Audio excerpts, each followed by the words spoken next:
transformasi eh, digital transformasi measurement di perusahaan masing-masing dan apa sih apa namanya benefit kalau kita sudah tahu ukuran dari keberhasilan program digital transformasi yang dilakukan di perusahaan-perusahaan. Untuk itu saya perkenalkan di sini ada Bapak Dr. Insinyur Hairul Umah MT dan Bapak Isnan Hidayat SPSI ya Pak ya. Beliau dari psikologi UGM, Pak Isnan, dan beliau berdua akan menemani rekan-rekan sekalian untuk sharing tentang bagaimana sih mengukur dari keberhasilan program dari digital transformasi di perusahaan Bapak-Bapak dan Ibu, dan apa saja komponen yang harus diukur. Dipersilahkan waktu dan tempatnya Pak Heru dan Pak Isnan. Saya serahkan waktunya. Baik, terima kasih Bu Intan. Selamat sore semuanya. Assalamualaikum warahmatullahi wabarakatuh. Waalaikumsalam warahmatullahi wabarakatuh. Kita ini sedang prihatin di musim pandemi ya. Nah, tapi di sisi lain bahwa pandemi ini terjadi 100 tahun sekali. Dan sebenarnya ketika ada suatu goncangan seperti ini, ada juga muncul peluang-peluang baru. Semua peluang itu justru muncul ketika ada kondisi yang luar biasa seperti ini. Dan itu tidak terjadi setiap tahun ya, biasanya setiap 10 tahun. Kalau kita perhatikan perusahaan-perusahaan besar itu muncul ketika ada suatu suasana yang luar biasa ya. Nah, mulai dari ditemukannya komputer, kemudian ditemukannya internet, ditemukannya mobile phone, dan seterusnya ya. Nah, dalam bisnisnya itu ketika kemudian bertemu dengan situasi yang juga luar biasa. Jadi kita bisa memandang optimis ya, atau terus berpikir optimis bahwa di balik ada satu musibah itu ada peluang yang sedang terjadi ya. Nah, saya sore ini ingin mengajak kita untuk lebih banyak mendiskusikan tentang digital mindset ya. Nanti kita jelaskan framework-nya secara keseluruhan, tapi yang lebih menarik itu digital mindset. Saya sendiri senang mengikuti banyak banyak dari cara berpikir dari tokoh-tokoh yang sudah berhasil ya. Nah, tentu saja kita kenal misalnya ada Steve Jobs, ada ini mana orang-orang yang bisa kita tunjukkan ya sambil saya share materinya. Oke. Manage and share. Ya, topik kita tentang digital transformation ya. Nah, kalau kita lihat kenapa iPhone ini bisa mengubah bisnis secara keseluruhannya. Ketika dia di launching pertama itu, Microsoft misalnya itu skeptis, masa sih ini bisa perusahaan Apple ini bisa membuat ponsel dan sukses gitu ya. Kemudian Nokia dan Sony Ericsson dan yang lain-lain waktu itu juga, masa sih Apple membuat, dan yang dibikin pun hanya satu gitu, nggak banyak modelnya. Tapi ternyata kemudian menjadi trendsetter dan ini mengubah ya. Ternyata yang di-launching oleh Steve Jobs ini adalah sebuah platform, bukan sekedar smartphone, tapi sebuah platform bisnis, di mana orang-orang kemudian bisa ikut berbisnis di sini, dan akhirnya platform ini sukses ya. Pengguna iPhone ini ratusan juta, padahal modelnya ya gitu-gitu aja ya. Nah, kita akan melihat cara berpikir seorang Steve Jobs ya.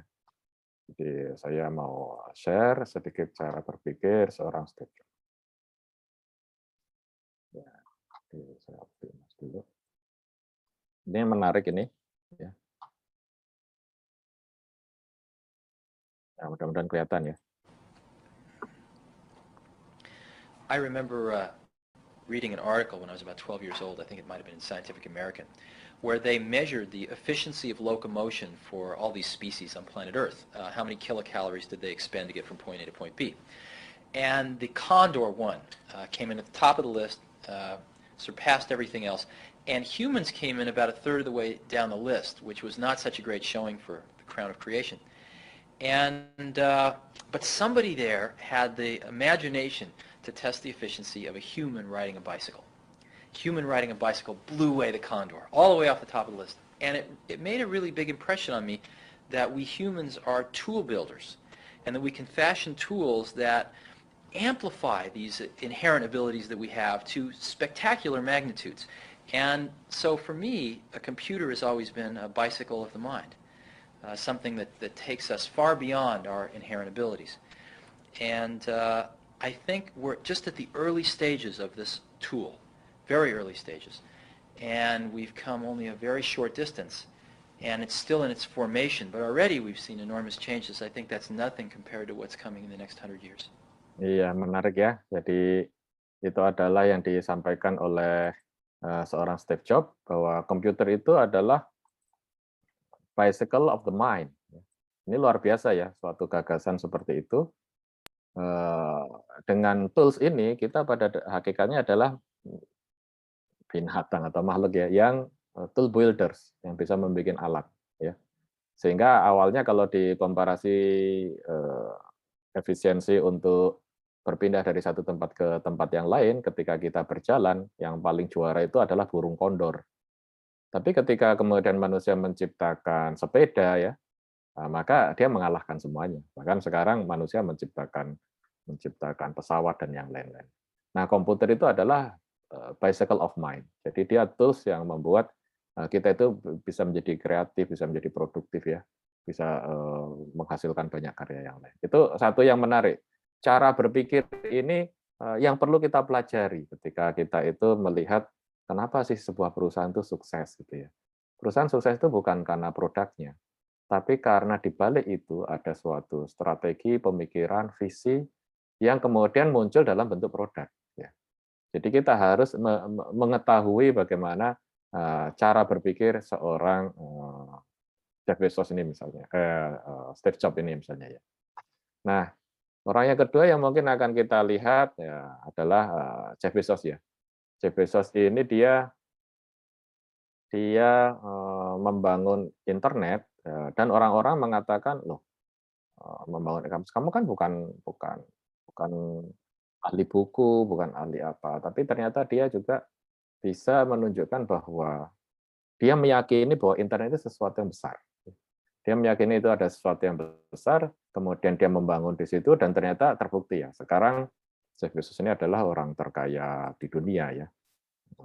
Kadang-kadang Elon Musk, kadang-kadang Jeff Bezos ya. Nah, mari kita lihat satu film dari dia ketika dia diwawancara ya. Ini menarik karena kita jadi tahu bagaimana cara Jeff Bezos itu berpikir ya.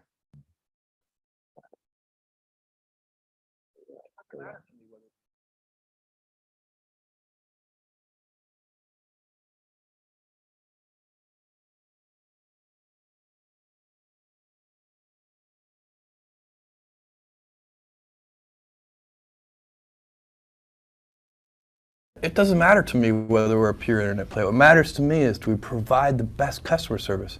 Internet, schminternet.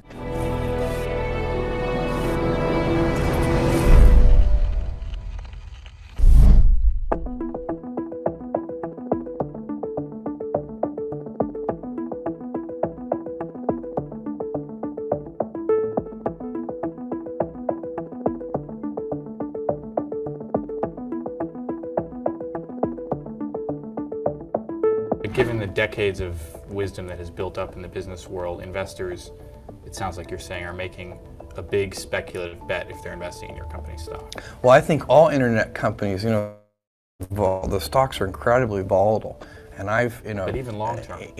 Long term, I believe that it's very easy to predict that there are going to be lots of successful companies born of the internet. They're going to have very large market caps and so on. I also believe that today, where we sit, it's very hard to predict who those companies are going to be.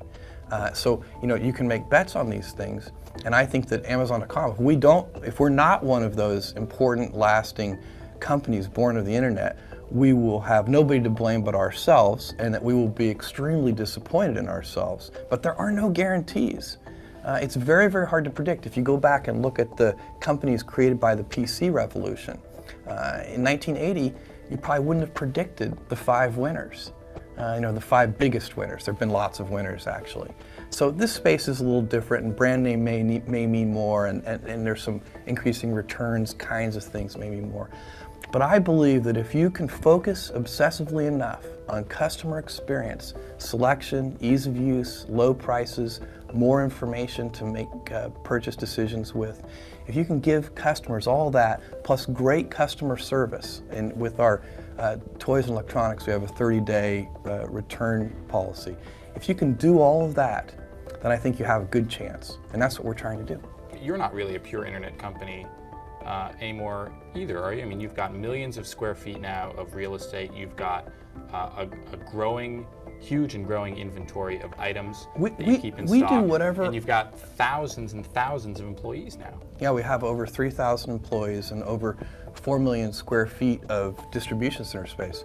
And those are things I'm very, very proud of, because with that distribution center space and half a dozen distribution centers around the country, it allows us to get product close to customers so that we can ship it to customers in a very timely way, which improves customer service levels. That's what we're about. If there's one thing Amazon.com is about, it's obsessive attention to the customer experience, end to end. And that's what those distribution centers are. But you're not a pure internet play. It doesn't matter to me whether we're a pure internet play. What matters to me is do we provide the best customer service. Internet, schminternet, that doesn't matter.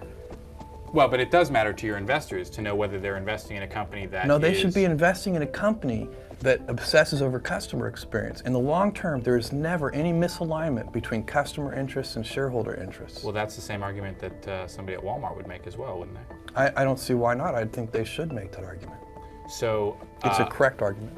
Okay, so you'll open as many square feet of space, physical space, as you have to, hire as many employees as you have to service customers. Absolutely, and we'll do it as rapidly as we can. That's a very cost-intense proposition. Not compared to opening an equivalent network of retail stores. So if you open a bunch of chain stores, look, when we open a distribution center, we're opening places that may have, where we may pay 30 cents a square foot for a lease, instead of paying $7 a square foot, which you might pay in a high traffic retail area. So when you compare those things, they're not the same. You can't compare a big chain of retail stores to half a dozen distribution centers. It's just not, it's bad math. Okay. Either way, whichever side of the argument you believe, you're making what seems to me to be... There's only one side, which is obsess over customers. But it seems to me that both with the speed of your growth in terms of the number of stores online that you're opening, the different businesses you're getting into, the number of distribution centers you're opening and new employees you're hiring, that you are making an intense gamble here, which is twofold. One, that you can run this number of businesses, different businesses, well, and two, that you can make money by selling vast volumes of product at essentially razor-thin profit margins.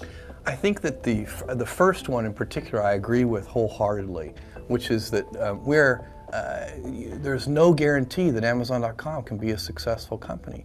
What we're trying to do is very complicated. There's huge execution risk involved. We have a terribly complicated business. We're growing, historically very rapidly. We're opening new product categories. We're expanding in new geographies. We have whole new business models with things like auctions. Now we think this is the less risky of the two approaches because scale is important in this business, and you need scale also to offer the lowest prices and the best customer service to people. So scale is important to us, and we're going to go after that kind of scale. But it does mean that the executional challenges are huge. And so you'll find a bunch of people back in Seattle and around the world working very hard to make sure we service customers at the level that they're used to, and then even improving that. Isn't it, to some extent, a certain amount of, with all due respect, corporate arrogance to assume that you can come into these businesses, which you have no experience in, and virtually overnight enter a huge variety of different businesses and become the best in those businesses and the market leader in those businesses and execute those well when there are other companies that have been running these types of businesses for decades, if not more? I don't think so. So when we first started selling books 4 years ago, everybody said, look, you're just computer guys, you don't know anything about selling books. And that was true, but we really cared about customers, and now we know a lot about books. And when we first started selling music, people said the same thing, but we hired the right people. So we don't do this in a vacuum. We go out and hire the best industry experts in each of these categories. That's the same with toys and electronics. So, we take this very seriously. We take the commitment to the customer very seriously, and we're not about to release something or announce something before it's ready.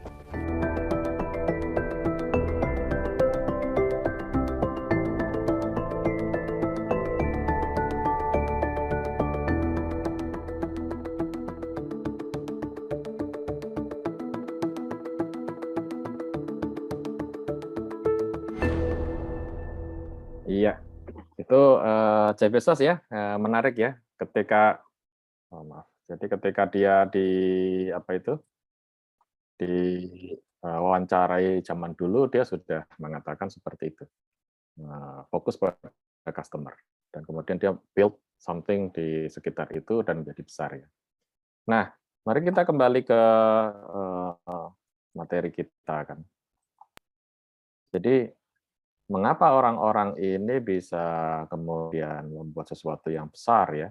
Ya, karena memang cara berpikirnya beda. Kalau tadi ada Steve Jobs, kemudian ada Jeff Bezos. Nanti mungkin kita sempat juga melihat bagaimana Facebook ya dimulai ya, kemudian juga Alibaba misalnya ya. Kalau kita perhatikan apa yang mereka ucapkan itu menunjukkan satu cara berpikir yang beda. Satu hal yang sama adalah mereka itu sangat yakin pada sesuatu.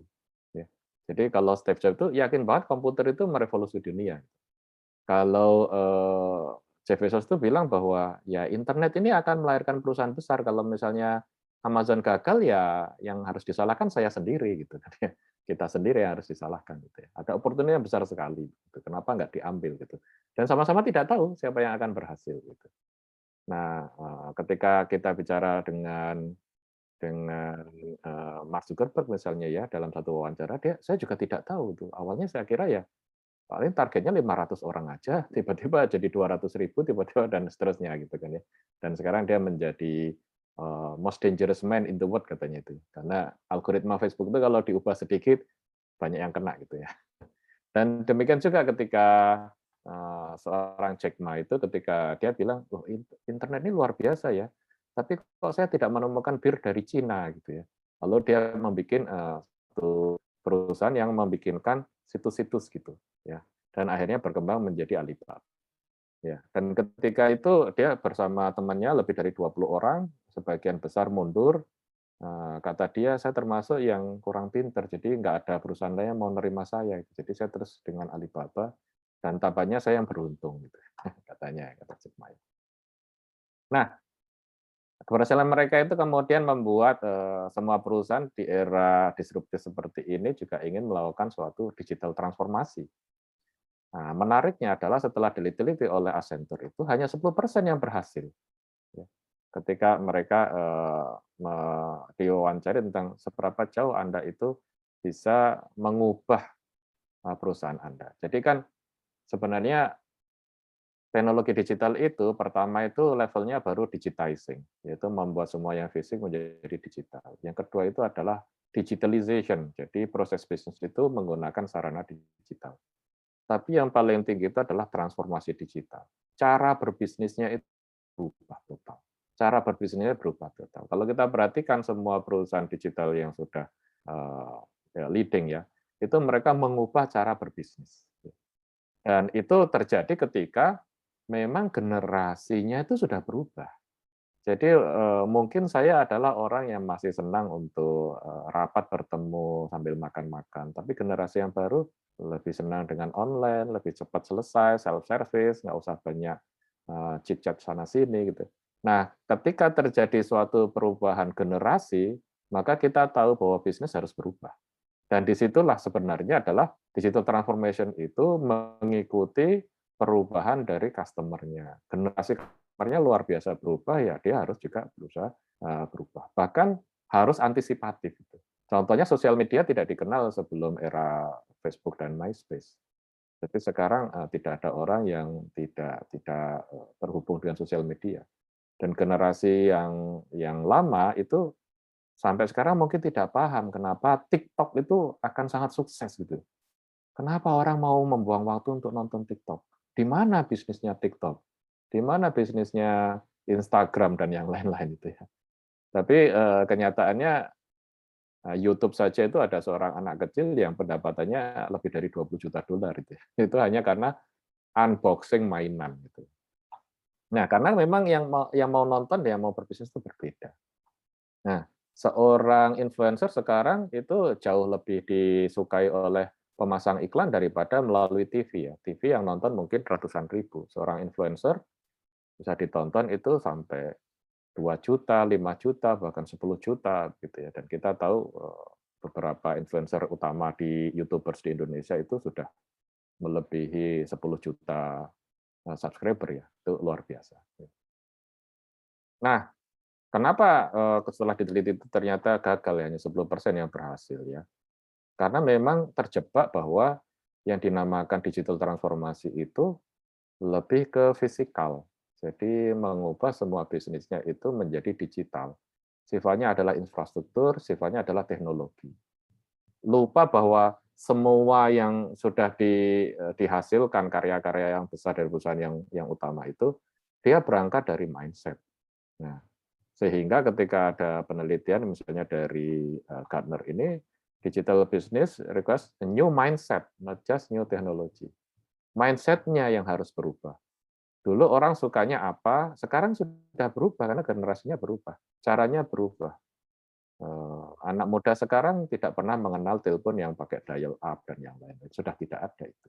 Internet dia bangun sudah seperti listrik aja, selalu ada internet. Jadi sudah berubah total. Dan karena itu perusahaan yang berusaha untuk mengejar dengan digital transformasi, artinya mentransformasi bisnisnya itu, dia juga harus berubah. Dan berubahnya itu adalah secara culture. Jadi budayanya berubah. Jadi bagaimana bisa menghasilkan suatu layanan yang mengantisipasi kebutuhan customer di masa depan. Kalau yang dipelajari itu customer di masa lalu, gitu. Itu tidak ada, sudah ditemukan itu tidak ada hubungannya, kecil hubungannya. Jadi cara berbisnisnya beda, apa yang diinginkan beda, dan seseorang mau kontak dengan kita atau berbisnis dengan itu dengan cara yang berbeda. Nah, kata Gardner ya, Anda harus new mindset. Nah, mindset ini repotnya adalah sesuatu yang sulit diukur ya. Kalau kita tahu istilah ini ada istilah namanya digital culture development. Ini yang basisnya adalah dari expert model system thinking. Jadi di dalam alam bawah sadar kita itu ada yang disebut dengan mental model. What are people assumption about the system? Atau belief-nya ya, belief-nya. Seseorang itu kalau sudah belief-nya itu bumi itu datar misalnya ya, itu susah sekali itu kalau dibilang bahwa bumi itu bulat. Itu sudah belief itu. Susah sekali dia. Nah, dan ini tidak bisa diukur ya, tidak ada. Sementara culture itu sebenarnya adalah suatu belief, suatu budaya kerja, suatu belief system dari suatu perusahaan. Nah, di atas belief ini, dia termanifestasi dalam bentuk peraturan atau sesuatu yang dia ikuti, yang disebut dengan underlying structure. Tapi yang akan paling kelihatan itu adalah tampak di permukaan adalah perilaku dia, yang disebut dengan event. Nah, jadi mental model ini sebenarnya tercermin di event. Apa yang dilakukan seseorang, kenapa seperti itu, kenapa dia sering melihat Facebook atau sering WhatsApp-an gitu kan ya. Itu ada suatu belief system. Dia mungkin akan menemukan entertainment di situ, dia menemukan manfaat di sana, dia merasa connect tidak sendirian, itu ada sesuatu di situ. Jadi eventnya yang akan dipelajari. Nah, event yang banyak itu dia akan membuat suatu tren. Nah, di perusahaan itu event-event ini akan muncul dalam bentuk tren. Sebenarnya karyawan ini sendiri sedang senang apa dan seterusnya ya. Nah, dari apa yang dilakukan itu kemudian muncul underlying structure. Ada perusahaan yang memban nggak boleh karyawannya itu menggunakan Facebook begitu kan ya. Tapi ada perusahaan yang mendorong karyawannya untuk mengetahui sosial media karena disitulah bisnisnya, dia bisa connect dengan customer, dia bisa marketing ya, digital marketing, justru dia harus seperti itu. Saya tahu ada misalnya menteri yang mencari asisten yang followernya banyak begitu. Karena ide-ide dia bisa disampaikan dengan cepat. Ya, kalau kita tahu Donald Trump misalnya ya, Donald Trump itu mempunyai 70 sampai 80 juta followers ya. Ketika dia ngomong itu mengubah sesuatu. Apalagi seperti Elon Musk dan yang lain-lain. Jadi ada tren dan kemudian ada underlying structure. Nah, pilihan underlying structure-nya inilah yang kemudian juga mempengaruhi transformasi digital. Kalau underlying structure itu maksudnya apa yang bisa menginfluence trennya ya, misalnya peraturan gitu ya. Peraturan. Kemudian ya peraturan pada kebijakan itu artinya absennya bagaimana, boleh work from home atau tidak, itu akan membentuk suatu budaya. Dan itu biasanya merefleksikan adalah belief system dari pengambil keputusan. Nah, kalau kita ingin mengubah suatu budaya perusahaan, kita tidak bisa langsung mengubah culture-nya ini. Kita balik, yang kita ubah justru event-nya. Jadi event-nya ini dipaksa atau dibikin event-event yang memang membudayakan suatu belief system yang kita inginkan. Ya. Jadi kita tahu misalnya ya kalau dulu itu ada get together atau ada pelatihan begitu kan ya. Nah, event-event ini kalau kemudian dijalankan menjadi tren dan kemudian didukung dengan underlying structure, maka dalam jangka waktu tertentu dia akan mempengaruhi mental model. Nah, disitulah sebenarnya digital culture itu dibangun dengan nanti membuat event-event. Contohnya event misalnya, ya coba ini kompetisi membuat aplikasi untuk meningkatkan ide lah misalnya, kompetisi ide untuk aplikasi untuk mengefisienkan bisnis proses di perusahaan. Semua berpikir ke arah sana. Karena itu mereka mencari informasi tentang bagaimana cara menyelesaikan solusi ini dengan digital segala macam. Kalau itu menjadi sering event seperti itu, maka mau tidak mau komunitas itu berubah culture-nya. Kira-kira seperti itu ya. Jadi seperti inilah digital culture development. Kita mendevelop dari event. Baik, kita lanjutkan lagi. Nah, sebenarnya apa sih digital transformation itu? Digital transformation kalau kata Jim Johnson ini saya kutip saja ya dari Johnson ya. Integration of digital technology into all areas of business. Jadi memang pimpinan tertinggi itu harus digital mindset, harus yakin pilih bahwa ya perusahaan saya ini harus mau tidak mau pakai going digital gitu. Enggak lagi ada komprominya. Memang zamannya berubah, customer-nya sudah berubah seperti itu. Jadi ada suatu belief jangka panjang. Karena ini akan ada hubungannya dengan komitmen ya. Kalau komitmennya itu lemah begitu ya, tidak sebelief Steve Jobs dengan komputernya atau siapa Jeff Bezos dengan internet gitu kan ya, atau Mark Zuckerberg dengan sosial media.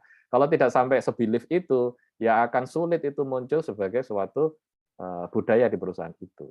Jadi memang harus dimulai dari mindset ya, digital mindset. Jadi cultural change ini yang penting sekali, bahwa best practice di masa lalu itu pasti sudah tidak relevan. Di bisnis apapun ya, mau manufacturing, pendidikan, finance, best practice yang lalu itu sudah tidak relevan.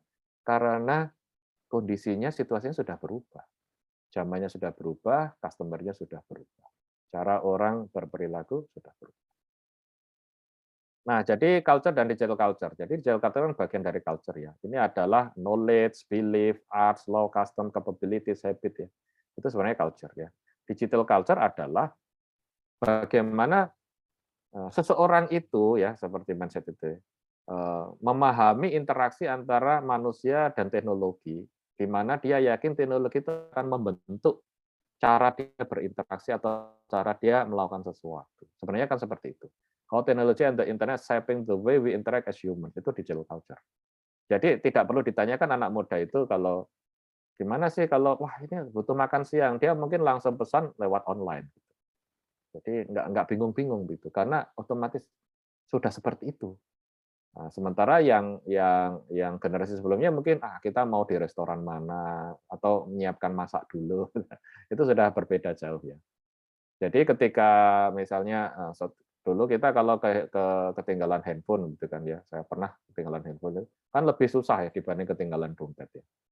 Nah, suatu ketika handphone saya ketinggalan. Nah, apa yang saya lakukan? Saya cari koneksi internet yang lain, kemudian saya kontak istri saya untuk mengirim pakai GoSend. Selesai kan? Jadi tidak perlu saya harus pulang ke rumah, tidak perlu khawatir ya, kita pakai akses yang lain, nah, tolong dikirimkan barang. Dan selesai gitu. Nah, apalagi sekarang di era di mana semuanya itu basisnya cloud ya. Kita bisa pakai device apa saja dan informasi yang kita butuhkan ada di situ. Nah, culture is the key. Ini ada satu penelitian dari Capgemini Consulting ya. Ini bisa diakses di sini. Culture is the glue that either keeps us doing things well or keep us doing things poorly. Ya, sesuatu itu ketika performa perusahaan itu bagus atau tidak bagus, kita bisa hipotesiskan bahwa itu ada hubungannya dengan corporate culture. Nah, kemudian di sini dia berbasis dari penelitian MIT ya, dia membuat namanya 7K attribute ya. Nah, ini 7K attribute itu. Di era digital ini, digital culture itu adalah customer centricity, innovation, data driven decision making, collaboration, open culture, digital first mindset. Nah, ini tadi kan ya, apa-apa itu solusinya digital. Tampaknya naif ya, tapi itu memang saat ini seperti itu. Apakah kalau kita mau bikin rumah bisa pakai digital? Bisa. Apakah kita kalau mau tidur bisa pakai digital? Bisa. Apa saja pertanyaan kita itu bisa. Mau masak pakai digital? Oh, resepnya bisa, gitu kan ya. Bahkan masaknya mungkin pakai AI sekarang ya. Masa sih masak pakai AI? Sekarang itu ada namanya itu Magic Pot kalau nggak salah, Magic Pot. Dia itu semacam rice cooker tapi bisa dipakai masak apapun. Dimasukkan sayur, dikasih bumbunya, terus dia setup. Ini mau masak kari, dia langsung mengolah sendiri dengan panas, lama, dan seterusnya itu. Dan setelah selesai ya karinya udah selesai. Jadi nggak perlu ada keterampilan untuk membuat kari. Kemudian agile dan fleksibel, di mana era VUCA ini semuanya itu kan berubah dengan sangat cepat.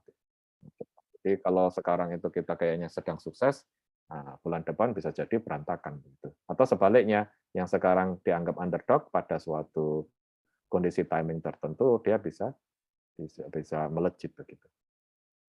Nah, jadi ini penting sekali ya. Yang pertama adalah waktu kita bicara digital transformation, kita bicara tentang digital mindset. Jadi mindset, set assumption, methods, notion.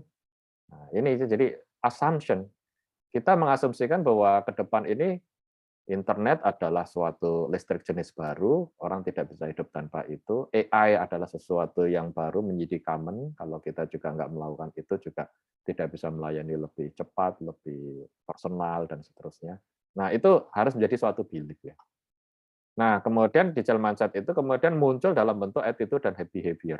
Ya. Biasanya tampak bagaimana dia berinteraksi dengan teknologi.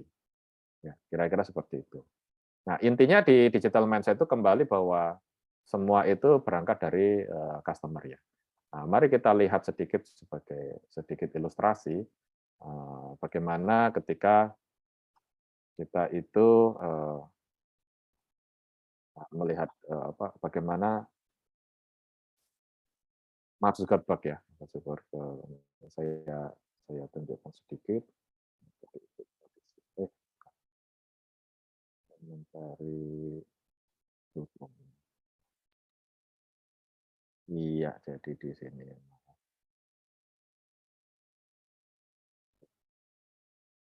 Oh, maaf, salah. Nah, ini ya. Ya, jadi kalau kita lihat misalnya bagaimana Mark itu memberikan advice ya. Kita lihat. As you think about art, is there other advice that comes to mind that you give to other? Nah, saya perlu optimize dulu video klip. Oh, sudah. People that want to build products that you can take away from the early days of Facebook? Yeah. You know, I always think that you should start with the problem that you're trying to solve in the world and not start with deciding that you want to build a company, right? I mean, the best companies that get built are things that are trying to drive some kind of social change, even if it's just local in one place. You know, more than starting out because you want to make a bunch of money or have a lot of people working for you or build some company in some way. So, I always think that this is kind of a perverse thing about Silicon Valley in a way, That's really which is true. that people decide often that they want to start a company before they even decide what they want to do. And that just feels really backwards to me. And for anyone who's had the experience of actually building a company, you know that you go through some really hard things along the way. And I think part of what gets you through that is believing in what you're doing and Iya. knowing that what you're doing is Nah, really kalau kita perhatikan delivering a apa yang lot of value dikatakan for oleh people. Mark tadi, start dari And problem that's, I ya, think, how the best start companies dari end up getting problem. made. Kalau kita sudah ada di perusahaan, maka perusahaan itu perlu meredefinisi problemnya. Nah, itu sebenarnya kuncinya kan perusahaan itu meredefinisi problemnya ya. Kalau dulu problemnya misalnya bank itu financing ya, misalnya memberikan apa itu pinjaman. Tapi ternyata kebutuhan orang sekarang bukan sekedar itu. Kebutuhannya bisa jadi adalah misalnya untuk memudahkan transaksi, untuk memudahkan investasi, untuk memanage uangnya, maka bank itu berpindah dari fokus memberikan pinjaman menjadi misalnya financial advisor misalnya begitu ya, dengan AI, dengan berbagai teknologi sehingga sangat personal ya terhadap customer-nya. Maaf ini saya mau share ininya ya, screen-nya ya. Nah, saya 10 menit lagi lah ya, saya akan agak cepat sedikit. Nah, itu tentang digital mindset ya. Intinya bahwa kita itu harus berangkat dari digital mindset yang benar. Dan kemudian setelah itu barulah kita bicara tentang bagaimana mengukurnya. Karena supaya kita bisa men-serve dengan baik adalah kita bisa mengukur kualitas dari layanan kita. Kualitas adalah what customer want katanya. Dan kata Deming itu ini harus punya quality ya. Dan kalau kita tidak bisa mengukurnya, kita tidak bisa memanage-nya, kira-kira seperti itu. Nah, jadi ketika kita bicara tentang bagaimana mendevelop suatu transformasi perusahaan, maka kita bicara tentang bagaimana mengubah mindset. Setelah mengubah mindset, kita kemudian juga meningkatkan digital capability, yang disebut dengan digital capability, dan juga digital engagement. Kalau kita rumuskan sederhana, itu seakan-akan people, process, teknologi, dan kalau kita anggap 3, maka bentuknya itu kira-kira seperti ini. Sebenarnya setiap perusahaan itu perlu merancang suatu transformation journey. Yang pertama adalah, andai kita itu ingin menjadi seorang entrepreneur misalnya ya, pertama adalah mempunyai mindset entrepreneur. Atau kalau kita ingin menjadi perusahaan yang best customer service, ya harus punya mindset yang best customer service itu. Itu apa? Itu dipelajari dulu. Nah, semua perilaku akan dipengaruhi oleh mindset-nya, karena itu belief system-nya ya. Jadi bayangkan ini misal ini ya, supaya ilustrasinya mudah diingat. Ini seorang yang ingin wirausaha. Dia harus belajar mindset seorang wirausaha.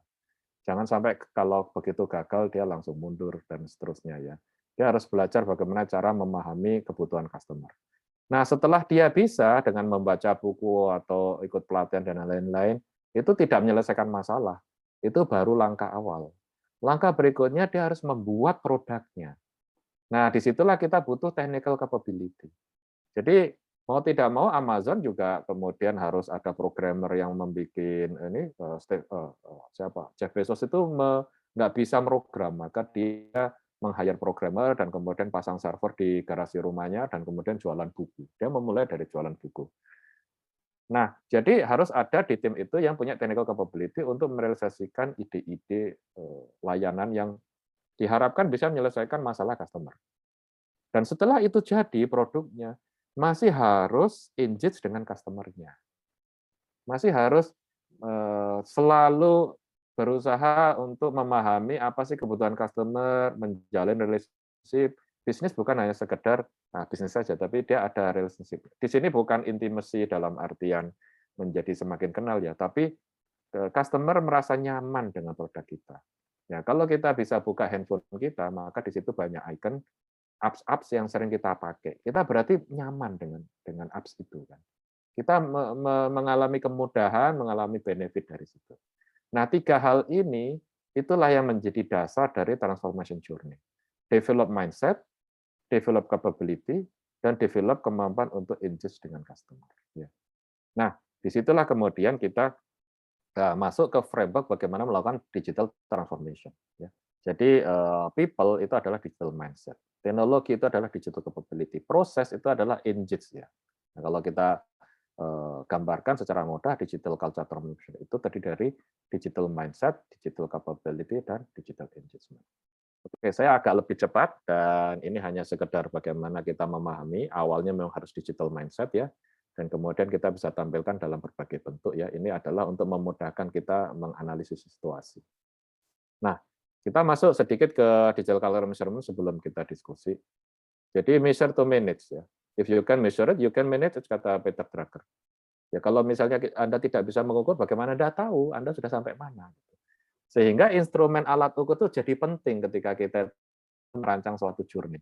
Misalnya kita sudah bikin plan, pokoknya digital transformasi, wah begini-begini, kemudian semangat begitu kan ya, positive thinking gitu. 3 tahun kita akan berubah.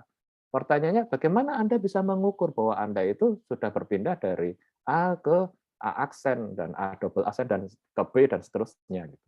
Nah, karena itu perlu kita bikin suatu alat ukur. Alat ukur itu bisa jadi tidak precise, tapi dia bisa menunjukkan, tidak harus sangat akurat ya, tapi bisa menunjukkan suatu journey, perubahan kita dari A ke B dan seterusnya. Karena ini sesuatu yang sulit ya. Pada dasarnya kita itu ingin, untuk digital mindset misalnya ya, ingin mengetahui belief system, yang itu tidak bisa diukur secara langsung. Yang bisa kita langsung dari habit, dari kebiasaannya. Seseorang yang kalau kehilangan ponsel itu cemas ya, smartphone ya, itu akan beda belief systemnya dengan seseorang yang tidak cemas. Yang lebih digital pasti yang kalau kehilangan handphone lebih cemas itu, karena dia tahu bahwa banyak kegiatannya itu bergantung pada tools digital dia itu. Nah, contohnya itu. Bagaimana kita mengukur kemampuan, capability ya, capability dari digital capability. Bisa nggak dia create produk? Produk itu kira-kira bisa nggak dipakai gitu kan ya. Nah, kemudian bagaimana kita mengukur engagement? Seberapa jauh produknya itu dipakai? Banyak perusahaan itu berhenti setelah bikin produk, dia merasa sudah selesai, padahal masih harus ada engagement. Dan tiga-tiganya penting ya. Yang sering menjadi concern sehingga 90% gagal itu karena dia langsung fokus pada digital capability. Lebih banyak bicara tentang teknologi, merekrut programmer, membuat aplikasi, dan setelah di launching aplikasinya, ya nggak ada yang pakai gitu kan ya. Nah, kemudian bertanya-tanya kenapa seperti itu. Jadi ada 3 hal yang harus diukur, itu adalah digital mindset, capability, dan engagement. Nah, bagaimana kita bisa membuat alat ukur ini yang sederhana? Dari berbagai buku itu, ada dari MIT Sloan, kemudian dari buku penelitian-penelitian, begitu ya. Nah, kita kemudian menggolongkan ya, ini termasuk dari Deloitte, bahwa ada inilah digital culture dimension itu. Pertama digital mindset, kemudian capability, dan engagement. Nah, apa sih goal-nya dari ketika kita develop digital mindset? Goal-nya adalah mendevelop digital culture. Apa sih goal-nya dari digital capability? Goal-nya adalah membuat produk yang market fit. Ya. Apa goal-nya dari digital engagement? Itu mendapatkan customer share. Dan kemudian di sini kita mempunyai 3 ukuran dari masing-masing dimensi ini. Ada innovation, collaboration, dan tech savvy. Ada cost value, experience value, empowerment value, interactivity, understanding, dan trust. Ya. Kira-kira seperti itu. Nah, karena setiap perusahaan itu unik di dalam bisnisnya, maka kita tidak bisa membuat suatu transformasi itu menjadi sebuah perusahaan yang sama. Setiap perusahaan itu mempunyai DNA-nya masing-masing yang harus berevolusi. Ya. Transformasi itu sebenarnya mengevolusi DNA-nya, tidak mengubah DNA-nya secara radikal. Ya. Kita tidak berubah jadi perusahaan. Perusahaan finance tidak kemudian tiba-tiba menjadi perusahaan teknologi, bukan. Tapi dia berevolusi sehingga mengikuti kebutuhan dari customer-nya yang sekarang. Dan ternyata customer yang sekarang lebih teknosentrik ya, mau tidak mau harus membangun digital capability. Nah, jadi inilah yang disebut dengan triple helix DNA yang nanti bisa kita diskusikan. Saya kira sampai di sini dulu sebelum kita lanjut, kita mungkin bisa diskusi dulu, mungkin ada pertanyaan. Silakan Bapak Ibu, menarik sekali Pak Hairul untuk paparannya bahwa digital transformasi itu diukurnya oleh 3 komponen dan itu merupakan manifestasi ya Pak ya dari apa yang diharapkan oleh konsumennya. Oke, yaitu digital mindset, digital capability, dan digital engagement. Silahkan Bapak-Bapak dan Ibu jika ada yang ingin bertanya terkait materi yang disampaikan oleh Pak Hairul. Boleh raise hand, boleh juga lewat Zoom. Silahkan Pak. Kalau belum nanti akan saya puterin film lagi. Gitu. Oke. Banyak film saya. Silakan Bapak Ibu. Kita belajar dari yang sudah sukses. Betul sekali. Silahkan. Atau jangan-jangan bingung mau bertanya dari mana dulu ini. Nah kalau saya sih justru saya pengen bertanya yang satu ya, saya silakan Pak Hairul. Sebentar. Ya, nah satu hal yang menjadi catatan juga ketika kita itu memulai suatu transformasi dari perusahaan ya, transformasi digital ya, atau bahkan transformasi diri kita sendiri ya. Loh, diri kita ini harus bertransformasi juga karena Anda obsolete. Saya itu punya banyak handphone yang masih bagus, mereknya Nokia, mereknya Samsung, mereknya Sony Ericsson, BlackBerry gitu ya. Itu masih bisa dipakai itu, tapi obsolete. Nah, demikian juga dengan employee ya. Jadi kita sebagai personal itu harus juga bertransformasi. Cara kita tanda kutip berbisnis atau cara kita melakukan sesuatu itu pun harus mengikuti perubahan zaman ya. Jadi ya kalau sekarang ya orangnya sendiri harus melakukan digital transformasi, punya digital mindset paling tidak di awal ya. Nah itu kita bisa pelajari dari kita melihat gagasan yang luar biasa. Jadi saya akan putarkan ini kalau tadi kita sudah lihat salah satu orang beberapa orang terkaya itu adalah dari Apple, Amazon, dan kemudian dari Facebook ya. Mari kita coba lihat misalnya Alibaba itu ya. Alibaba ini kan muncul tiba-tiba dari Cina dan didirikan oleh seorang guru bahasa Inggris. Jadi jangan kaget bahwa Jack Ma itu hanya guru bahasa Inggris, saking dia itu mau sekolah macam-macam juga gagal-gagal terus begitu kan. Akhirnya dia cuma punya belief bahwa internet ini something big gitu.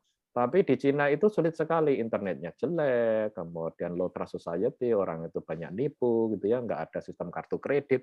Maka dia pelan-pelan membangun itu semua dan itulah luar biasanya sebuah Alibaba ya. Nah, mari kita lihat bagaimana Alibaba ya. The traditional marketplace has seen little change over the past few hundred years. You've got a buyer, you've got a seller, which then leads to a transaction. But over the past couple of decades, things have started to change at an unprecedented pace, and perhaps no company is reshaping that experience more than Alibaba. Alibaba is one of the world's largest retailers. The company has more than 500 million people using its shopping apps every month. And if you're thinking its scale is limited to China, well, think again. It has operations in more than 200 countries. The company was founded by CEO Jack Ma in 1999 with 17 other people, and he knew he was onto something big. When I have a competitor like a Google and eBay as a Chinese local company, we can learn a lot. We can improve ourselves. They should be careful of us.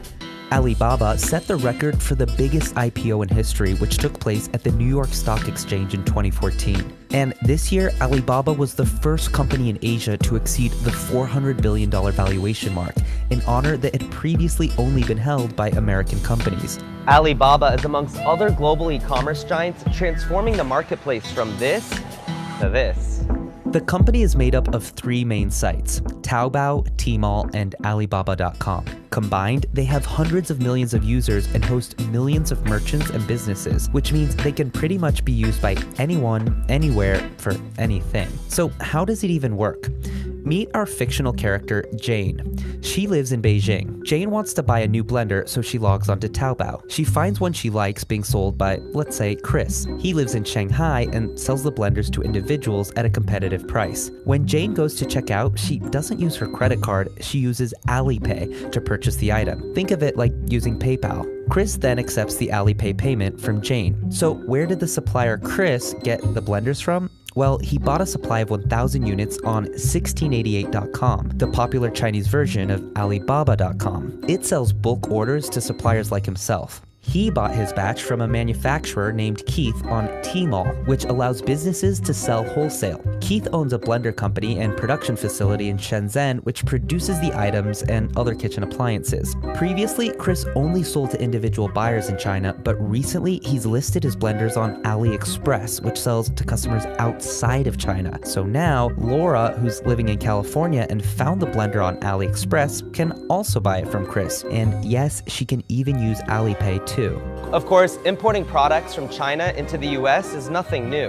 The difference, now anyone in the world can do it from their mobile device and all through the same company. But it's not only e-commerce. Chris has been selling so many blenders lately that he wants to grow his business faster, but he doesn't have the money to buy more units from Keith. So, Chris uses Ant Financial to get financing. The loan helps him order an extra 10,000 units. So for buying, selling, digital payments, and even financing, you've done it all in Alibaba's platforms. And Alibaba now includes a shipping company, a messaging app, a movie studio named Alibaba Pictures, and more. Alibaba's growth is primarily fueled by China's massive population and rising middle class, but Jack Ma wants world domination for the company. That's why Alibaba is investing heavily in companies in other markets as well, most of which are also being pursued by Amazon. The marketplace as we know it has changed forever, and it's likely going to be companies like Alibaba which continue to lead its evolution. Iya. Itu contohnya. Nah, saya Oke, coba mungkin saya ingin mendapatkan sedikit tanggapan menurut rekan-rekan, apa yang menarik dari film Alibaba tadi, bagian yang paling menarik dari film Alibaba. Bisa dituliskan di chat? Ya.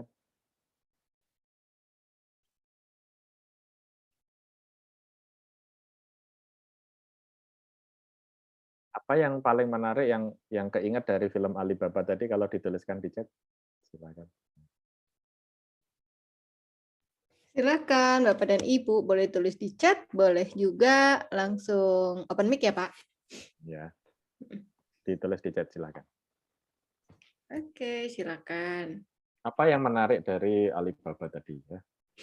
Apakah melihat Jack Ma ketika masih kurus gitu kan ya? Dan dia bilang bahwa ya Google eBay yang harus cemas dengan kami gitu kan ya. Nah, dia punya satu yang bilang begini katanya. eBay itu seperti shark ya, seperti hiu. Sementara Alibaba itu ya seperti buaya, krokodil dari Yangtze River, dari Sungai Kuning ya. Ya jadi si hiu harus takut dengan buaya itu. Karena dia lebih mengerti local company di Cina itu dibanding dari pemain yang dari luar. Nah, kalau kita perhatikan juga yang menarik dari Alibaba itu adalah dia membangun ekosistem. Ini yang sebenarnya menjadi berat bagi perusahaan-perusahaan konvensional atau yang tradisional.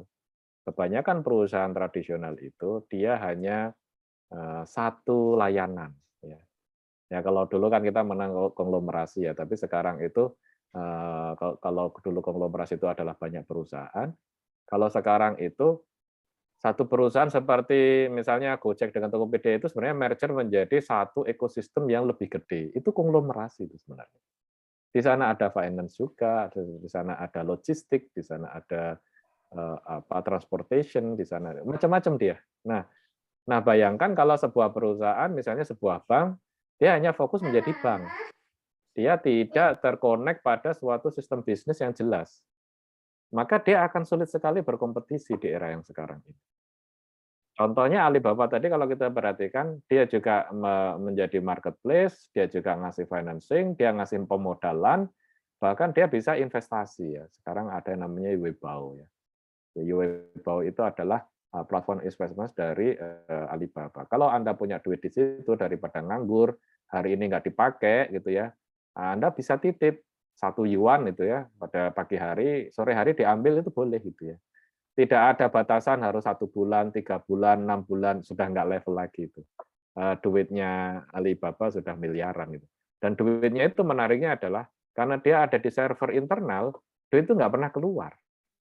Jadi mau ngutangi itu jadi gampang begitu, karena toh ada di server dia sendiri. Orang beli barang dari situ, dia cari modal di situ, hanya sesekali saja dia mengambil keuntungannya dari situ. Ada lagi orang yang beli, dia memasukkan uang lagi ke servernya Alibaba. Akibatnya adalah pemerintah Cina ya cukup cemas juga ya dengan itu, dan terakhir Alibaba ketika mengkritik ekonomi sistem ekonomi Cina itu akhirnya dia hilang sampai sekarang gitu ya. Sigma sedang hilang. Oke, Pak Hairul, kalau Ya. saya justru ingin bertanya dari 3 komponen ukuran dari masing-masing digital mindset, digital capability, dan digital engagement. Kenapa komponen-komponen itu yang di-measure, Pak? Ya, jadi kalau kita kembali mengingat tadi itu tentang proses dari seseorang menjadi entrepreneur misalnya ya, dia berangkat dari mindset, kemudian dia harus membuat produk, dia harus membuat suatu layanan, sesuatu yang men-serve customer-nya. Nah itu berarti dari digital mindset dia kemudian menambah dengan digital capability. Dan setelah itu, setelah dia punya produk itu, dia harus engage, harus bisa terus berhubungan dan mengupdate ya istilahnya ya, membuat relationship dengan customer-nya. Itu adalah digital engagement. Nah 3 hal ini dulu sebenarnya secara konvensional sudah ada. Ya visi dari perusahaan itu kan sudah termaktub dalam visi dan misi perusahaan ya. Kemudian produk sudah jelas ada ya. Marketing juga ada kan. Tapi sekarang semuanya itu digital. Ya. Marketing juga digital, kemudian teknologi itu harus juga digital gitu kan ya.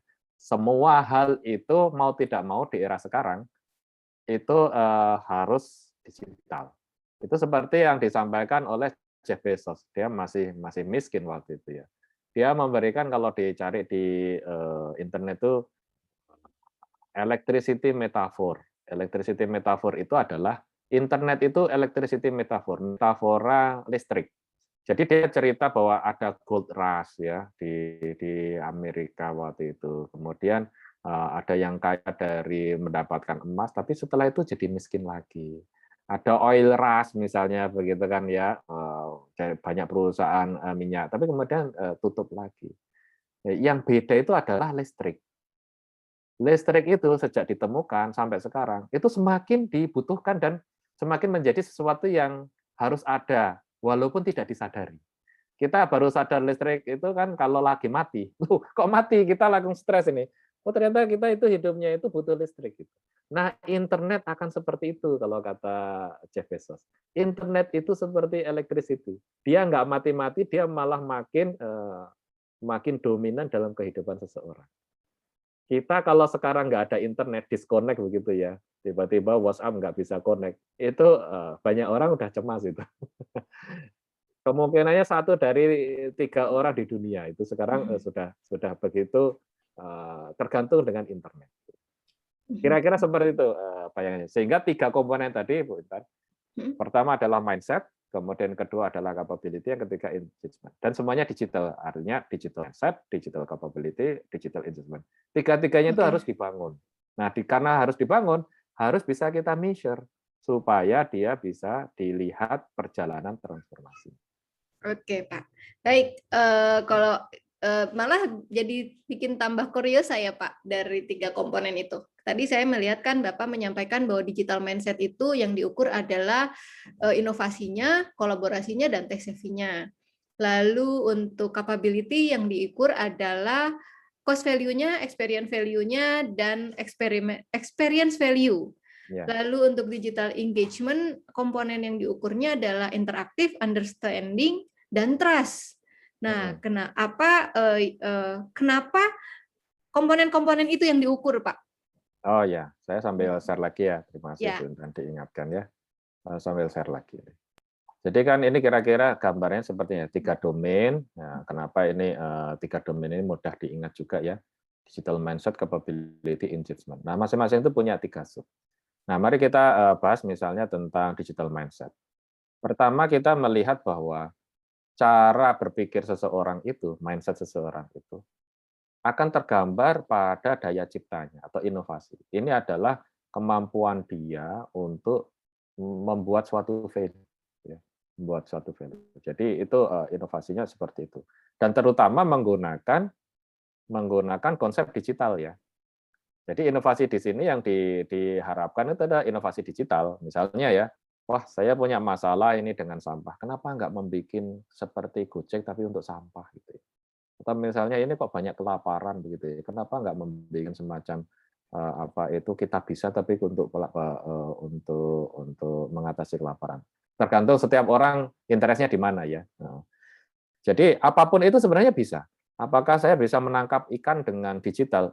Ada. Apakah saya bisa membuat sepatu dengan digital? Ada. Jadi kalau sudah sampai level itu artinya level digital mindset-nya sudah tinggi bahwa semuanya itu bisa diselesaikan dengan digital. Memang seperti seakan-akan naif ya. Kenyataannya memang seperti itu ya. Memang kejadiannya seperti itu karena kebudayaan manusia sudah ke arah situ. Nah, sisi yang kedua yang menarik di era digital itu adalah penggunaan digital ini untuk berkolaborasi. Kalau kita perhatikan perusahaan-perusahaan yang sukses itu atau layanan yang sukses itu kolaboratif dia. Dia tidak berdiri sendiri. Dia anggap misalnya seperti Uber atau seperti Gojek kan sebenarnya hub informasinya sementara driver dan motornya milik mitra kan. Atau misalnya kita bicara Traveloka, Airbnb ya, mirip kan itu ya.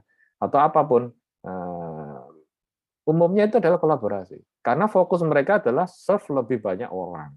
Dan itu tidak mungkin kalau dia sendirian. Dia biasanya kolaborasi. Bagaimana misalnya saya institusi finance? Nah, disitulah titiknya. Bahwa semua itu di era sekarang itu harus membuat suatu model bisnis baru yang disebut dengan suatu ekosistem bisnis, di mana perusahaan kita itu harus connect ke dalam ekosistem bisnis itu. Nah itu tantangannya itu. Kalau dia itu masih berdiri sendiri ya akan sulit untuk survive di era digital ini. Dia harus berkolaborasi. Nah kemudian ciri yang ketiga ini adalah tech savvy. Tech savvy itu culture itu kan perilaku headnya itu akan ketahuan ketika dia itu berinteraksi dengan teknologi. Jadi kalau dia punya digital mindset, dia itu akrab dengan teknologi. Dia nggak kudet gitu. Ya, kalau kudet itu berarti Anda kurang itu, kurang digital mindset ya. Ya nggak apa-apa, tidak semua orang harus sangat digital mindset ya, sesuai dengan kebutuhannya. Tapi paling tidak kita punya digital mindset itu kita akrab dengan teknologinya. Sebagai pengguna ya ini tidak harus membuat ya sebagai pengguna. Kalau menggunakan saja gagap ya kalau pakai mesin ATM saja gagap ya bagaimana kita bisa menggunakan ATM gitu kan. Nah, itu adalah digital mindset ya. Nah, dengan kita selalu menggunakan teknologi digital, otomatis culture kita pun berubah menjadi culture digital ya. Nah, kalau perusahaan ini bisa diterapkan dengan tanda kutip introduce atau membuat suatu bisnis proses di mana karyawan itu mau tidak mau bersentuhan dengan teknologi digital. Kemudian yang kedua adalah digital capability. Digital capability itu, nah oh ya, saya balik sedikit ya. Nah, kenapa yang diukur innovation, collaboration, dan tech savvy? Ini yang disebut dengan outcome, key result. Jadi ciri culture itu sudah jadi itu adalah ketika orang-orangnya digital inovatif, kemudian digital collaborate dan tech savvy gitu ya, digital tech savvy. Jadi ini outcome ini yang diukur, bukan output ya, tapi outcome. Hasil karyanya lah begitu ya, bukan apa yang dia lakukan tapi hasil karyanya. Kemudian yang kedua adalah digital capability. Sama yang diukur itu adalah, yang kita ukur adalah outcome, bukan output. Nah, outcome itu adalah bagaimana produk itu dipakai oleh customer. Dan produk itu dari sisi pandang customer seperti apa? Ada 3 yang customer itu butuhkan dari suatu produk atau layanan. Pertama adalah dia membuat menjadi lebih efisien ekonomis, itu disebut dengan cost value. Jadi lebih murah lah istilahnya, lebih murah secara total ya. Maka kita mengukurnya adalah sebuah produk sudah menggambarkan suatu kemampuan digital ketika dia bisa memberikan benefit berupa cost value ya, menurunkan biaya. Kemudian yang kedua adalah experience value. Nah, cost value ini contohnya apa sih? Marketplace ya, marketplace seperti Tokopedia, Bukalapak, Shopee dan segala macam itu cost value. Bikin jadi murah kan, bisa membandingkan kita dapat yang paling murah. Atau otomasi di perusahaan-perusahaan itu juga cost value.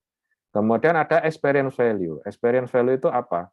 Membuat orang lebih nyaman, ya, lebih nyaman, mempunyai experience yang wow gitu. Contohnya misalnya Gojek misalnya ya, Gojek itu kan dulu kita harus jalan mencari ojek, sekarang ojeknya datang sendiri. Gitu. Itu kan lebih nyaman. Tinggal ditungguin datang. Dan bahkan bisa kita lihat ojeknya lagi jalan menuju ke kita, tinggal 1 menit, tinggal 5 menit, itu kita bisa siap-siap. Jadi itu namanya experience value. Nah, yang ketiga adalah empowerment value. User itu menjadi lebih powerful karena dia bisa self-service, dia bisa berkreasi dengan adanya produk atau teknologi digital yang ada itu. Contohnya apa misalnya? Contohnya Facebook misalnya ya. Facebook itu sebenarnya empowerment ya. Kita bisa mencari informasi di sana, bisa sharing pikiran, bisa macam-macam. Atau WhatsApp lah ya. WhatsApp kita bisa bikin grup, bisa diskusi. Itu adalah produk yang mengempower. Nah, contoh di internet misalnya juga Wikipedia, itu kan juga empowerment value. Produk-produk Microsoft biasanya empowerment value. Nah, tugas value misalnya begitu, produk-produk Google itu biasanya empowerment, produk-produknya Apple itu biasanya experience gitu ya.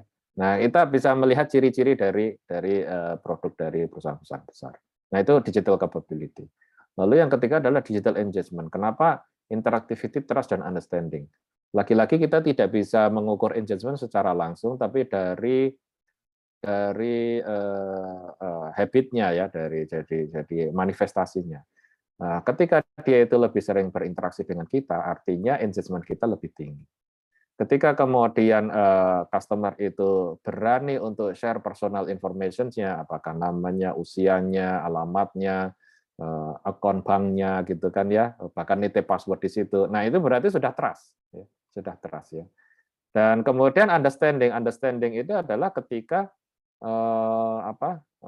customer dengan kita itu sama-sama terus saling berusaha memahami. Contohnya ketika customer itu memberikan feedback bagi perusahaan, itu artinya dia sudah mulai ke understanding. Dia ingin bahwa perusahaan itu memberikan layanannya sesuai dengan keinginannya dia. Jadi berusaha saling memahami ya. Itu understanding ya. Understanding bukan sekedar mengucapkan selamat saat dia ulang tahun ya. Tapi bisa tahu kapan dia harus dihubungi, ada hiperpersonalisasi, itu ada di sini tuh. Jadi kalau seperti itu, dan biasanya take and give ya, artinya customer-nya sendiri memberikan personal information-nya ke dia agar dia bisa dipahami. Nah, berarti itu sudah level sudah trust dan understanding. Itu ukuran dari digital engagement.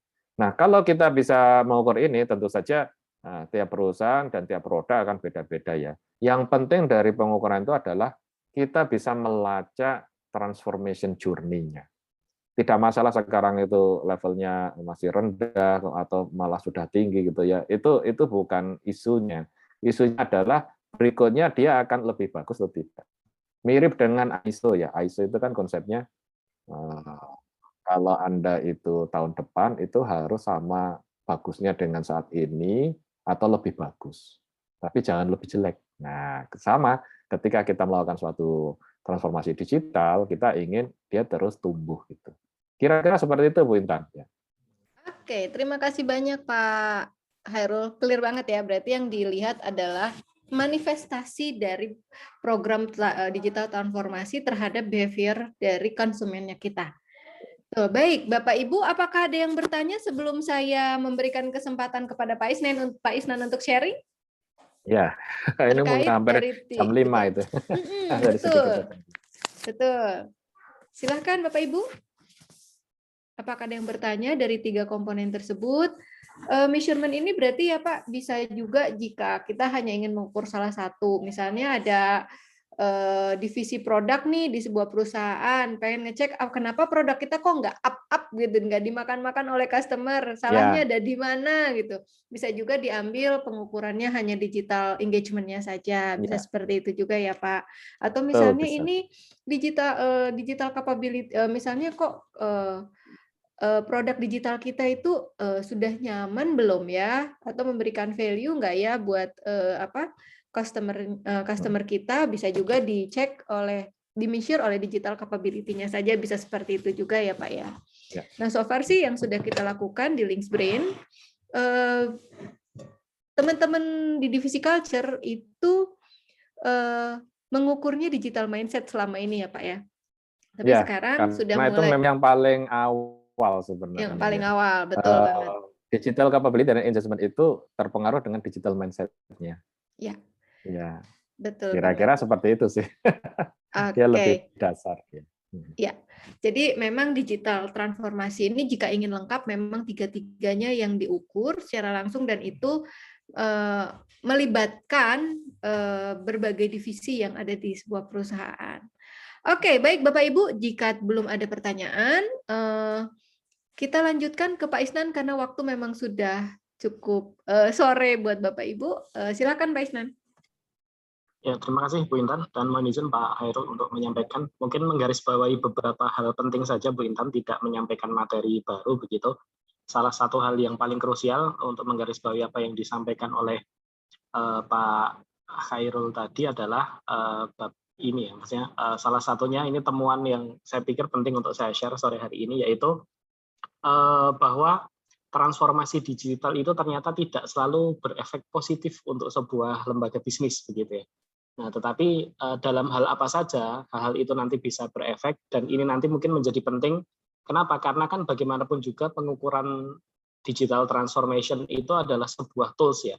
Tools itu akan mengikuti siapa penggunanya begitu. Jadi mungkin salah satunya bagi Bapak Ibu yang hadir di forum di sore hari ini, salah satu yang penting nanti adalah bisa jadi diskusi lebih lanjut dengan Big Sprint untuk terkait dengan apa sih yang kira-kira paling cocok untuk diukur terkait dengan transformasi digital di lembaga bisnis kita begitu. Itu yang mungkin menjadi penting karena bisa jadi setiap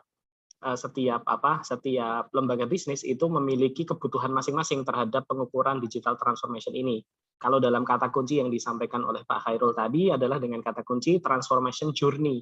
Setiap lembaga bisnis tentu memiliki journey-nya masing-masing begitu ya, perjalanannya masing-masing sehingga ketika datang sebuah pengukuran terkait dengan tawaran sebuah pengukuran digital transformation, setiap lembaga bisnis perlu untuk menempatkan secara pas pengukuran ini sebenarnya apa yang perlu diukur dan bagaimana cara mengukurnya begitu. Ini yang titik poin pertama begitu. Yang kedua adalah tadi Pak Khairul menyampaikan bahwa ketika kita mengukur digital mindset, digital capability dan digital engagement, salah satunya sebenarnya secara tersirat salah satu hal yang menjadi kode keras gitu ya terkait dengan kenapa pengukuran ini penting dilakukan adalah terkait dengan kemampuan sebuah lembaga bisnis untuk, kalau kita sebut dalam ini dari penelitian dari American Productivity and Quality Center terkait dengan apa sih yang mendorong paling kuat terkait dengan transformasi digital itu, nomor satu adalah terkait dengan optimize core business process gitu.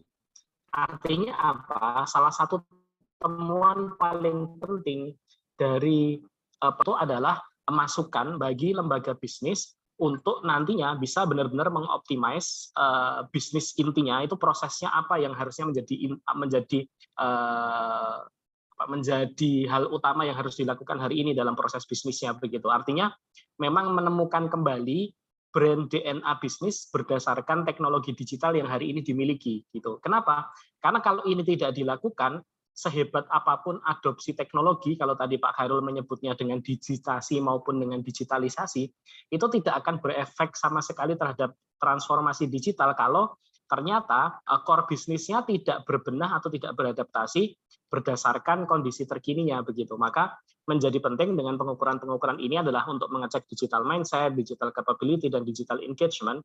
Itu sebenarnya salah satu peran utamanya adalah terkait dengan bagaimana cara agar lembaga bisnis itu khususnya top management dan bagian-bagian penting dalam hal mengambil keputusan-keputusan krusial untuk lembaga bisnis itu akhirnya bisa mengoptimize core bisnis prosesnya begitu.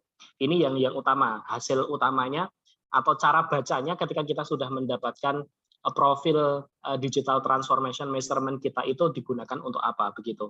Nah, lalu berikutnya mungkin yang ini mungkin juga perlu kita garis bawahi yang tadi disampaikan oleh Pak Khairul adalah bahwa ketika kita melakukan proses pengukuran ini, kita perlu juga memantau journey itu setiap tahunnya begitu. Artinya ini tidak bisa hanya menjadi sebuah pengukuran tunggal lalu terus dilakukan terus tidak terpantau sama sekali. Kenapa? Karena justru layaknya kalau pepatah barat yang sering kita dengar bahwa ketika kita bicara terkait dengan perjalanan itu kata kunci utamanya adalah proses, bukan semata-mata terhadap dilihat dari hasilnya hari ini seperti apa begitu. Ini adalah sebuah journey. Transformation is a journey, not a destination.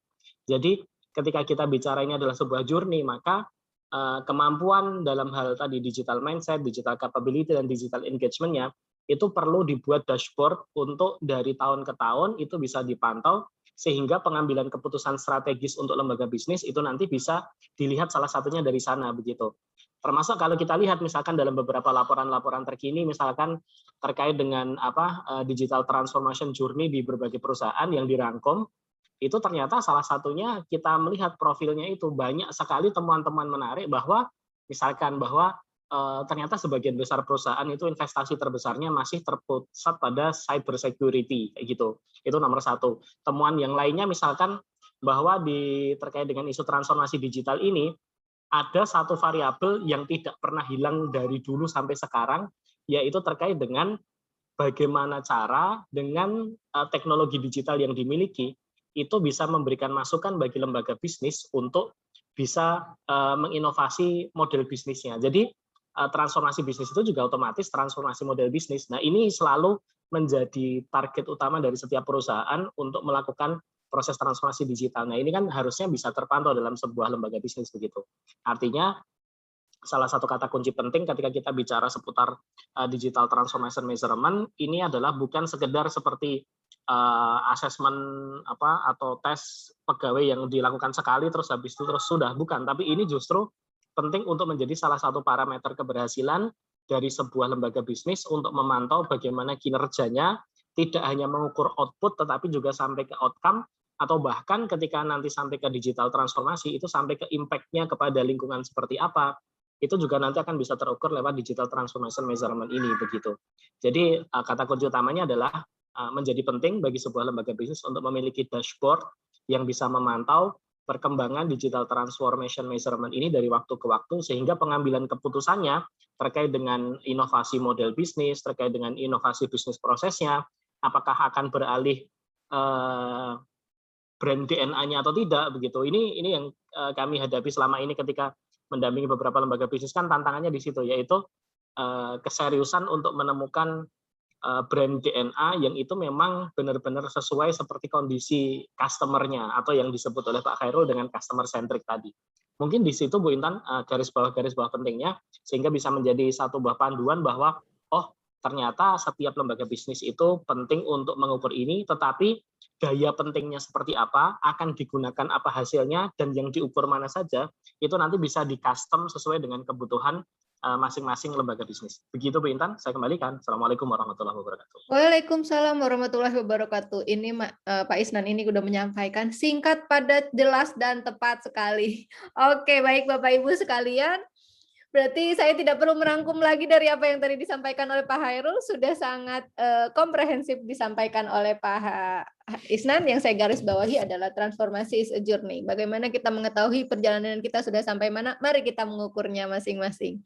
Baik Bapak-Bapak dan Ibu, sebelum saya menutup acara sore hari ini, apakah ada yang ingin ditanyakan? Silakan Bapak-Bapak dan Ibu. Atau ingin memberikan pendapat, boleh, tidak harus bertanya. Silahkan. Atau ini teman-teman sudah ingin berfriday naik, ya, Pak, ya cukup, sudah, karena Intan, aura liburannya sudah sangat kental. Iya. Oke, baik Bapak-Bapak dan Ibu, terima kasih banyak atas waktu dan keleluasaannya di sore hari ini. Saya yakin aktivitas kita di virtual ini justru bukannya tambah low ya, tambah kesini malah tambah meningkat. Dan terima kasih banyak atas waktunya, dan mohon berkenan Bapak Ibu juga memberikan kami feedback agar kami dapat mengimprove sharing ini menjadi lebih baik lagi, di mana linknya sudah saya sharekan di chat Zoom. Untuk itu, terima kasih banyak Pak Khairul, terima kasih banyak Pak Isnan, terima kasih banyak Pak Tri, Pak Mas Raffi, Mas Roy, Pak Lan, Bu Mercy, Pak Abdul Hafid, Pak Rudi, dan Mas iPhone. Mohon maaf ini tidak ada namanya. Terima kasih banyak, sampai ketemu lagi di sharing-sharing selanjutnya. Saya tutup, wabillahi taufiq wal hidayah. Wassalamualaikum warahmatullahi wabarakatuh. Salam sehat dan sejahtera untuk kita semua. Semoga Allah memberikan perlindungan yang sebaik-baiknya untuk kita semua. Amin. Terima kasih banyak Bapak dan Ibu. Selamat sore. Waalaikumsalam. Sehat selalu. Baik, Bapak dan Ibu. Untuk materinya nanti saya akan share ke email. Mas Doni, nanti rekamannya ya. Biasanya dirapihkan dulu oleh Mas Doni. Nanti akan di-sharekan juga materi beserta rekaman dari sore hari ini. Terima kasih Bapak Ibu.